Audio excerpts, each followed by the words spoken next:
Well, another delay in the long-awaited softwood lumber deal with the U.S. Haley Wooden with Business in Vancouver is joining us now with more on this. Haley, what's the holdup?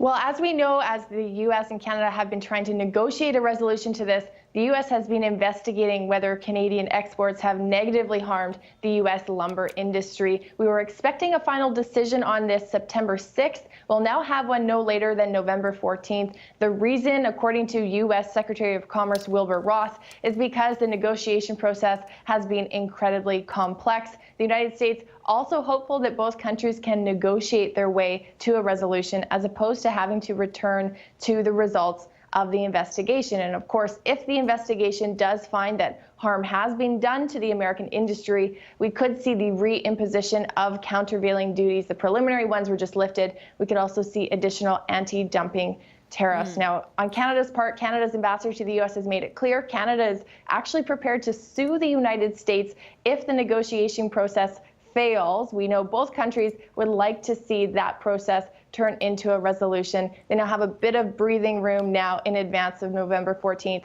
to try and make those talks work. All right, but in terms of duties, that temporary reprieve will still be in place for producers until that November date? That's right, as far as we know, unless anything changes. All right.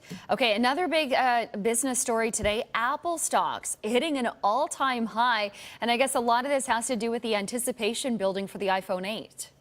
That's right. That's going to be the big, much anticipated 10th anniversary iPhone. Research from IDC actually expects that shipments of iPhones next year could jump by more than 9% as a result of the release of the iPhone 8, as well as the 7S and 7S Plus models. If that actually pans out, this would be the largest jump in shipments Apple has seen since 2015. And as you mentioned, this has helped push Apple shares to a new intraday high of $163.12 US. It closed 19 cents below that, but still up by nearly 1% for the day. Overall, Apple shares up by around 40% for 2017. Its market cap in excess of $840 billion US. It's getting very close to being the first trillion-dollar company. Some people think that'll be Amazon. It has a lot of growth potential. Other analysts see a lot of growth potential, including IDC, in Apple. So it is getting very close to that trillion-dollar mark.